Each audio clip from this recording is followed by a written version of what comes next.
when you think about trying to kind of reach that destination, right? I mean, end of the day, like that, it is trying to bridge the digital divide and bring equity into these areas.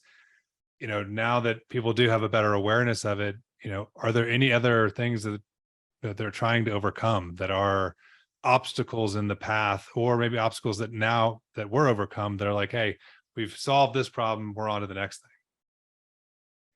Well, I'd say, Nick, that list kind of goes on, and we kind of we identify a new hurdle in each project, and that leads to experience, right? So, thankfully, we have just a stand-up team of guys and girls that just, they have a passion for what they do. So and these projects, because of the goodwill that they bring, I mean, our clients are, it's arms wide open. It's like, come on, man, give me a hug. Let's go get this. Let's go make a difference. We're gonna make this a better neighborhood, right? We're gonna help out our neighbor, and it's a spirit of giving that we're in right now, right? So the season of giving and being thankful for things, and so just having the opportunity to show up at a job every day and make an impact, just moving the needle, whatever little bit we're doing, it's just very rewarding. We some of these challenges, they could be with the utility company, right? Just understanding what we're doing. They're not pushing back and saying, Right. Digital divide isn't a good thing. I mean, no one says that, right? If they do, they're definitely on the naughty list. They're definitely on the naughty. So coal in their stocking. Yeah. Coal for them, That's no for Wi-Fi. Sure.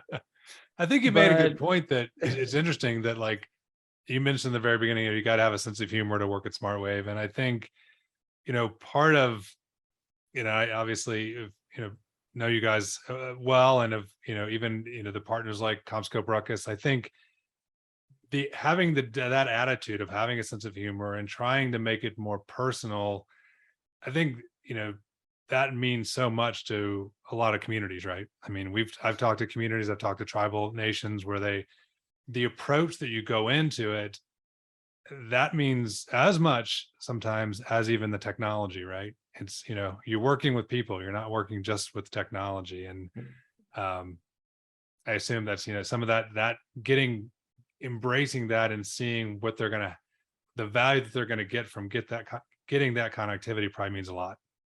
It does, Nick. And I tell you, we had the opportunity, one of the many projects we worked on this year was with the Lafayette Parish, right? So it's in Louisiana. And I mean, the team down there is just, I mean, they're all in. Everybody from the school superintendent so all the time. to the nonprofits that are raising the money. I mean, Caroline and I've been down there a couple of times, and we've just built great relationships. And I feel like I'm a bona fide Cajun with a extended family. I mean, I love real etouffee now that I know what it is. Yeah. It's just amazing, right? And everyone in that neighborhood, whether it's, you're going to the CVS to buy a bottle of water, or you're downtown getting something to eat. I mean, everyone is so nice. It's almost weird, right? I mean, it's so awesome, Even the raccoons are nice. That's right. So that's got to be a story behind that. Yeah, it was. We went to dinner at this restaurant that is on the water. What was the name of it? Al, do you remember?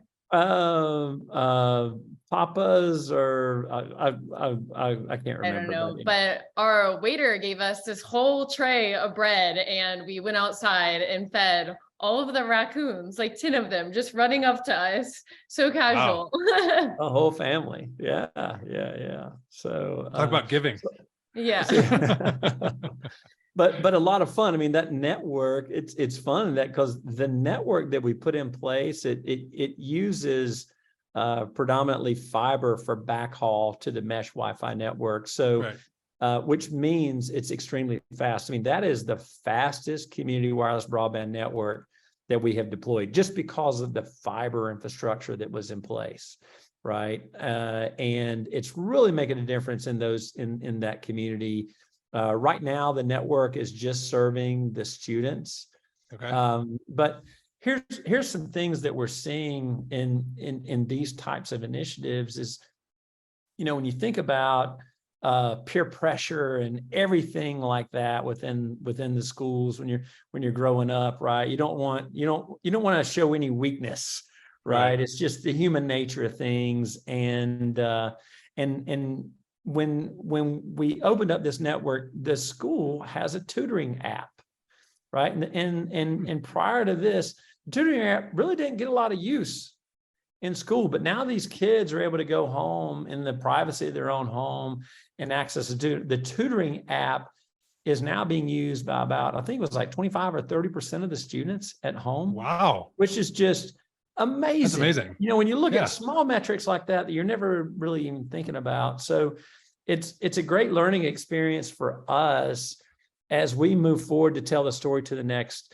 municipality or the next city or parish down the line, right? About here's the possibilities of what's before us and the things we can be thankful for. So yeah, it's amazing those little, I mean, it's the, you know, the 1% improvements, right? The little things that they all add up, right? Like that you wouldn't even have thought that would be a factor, right? Yeah, That's awesome. Right.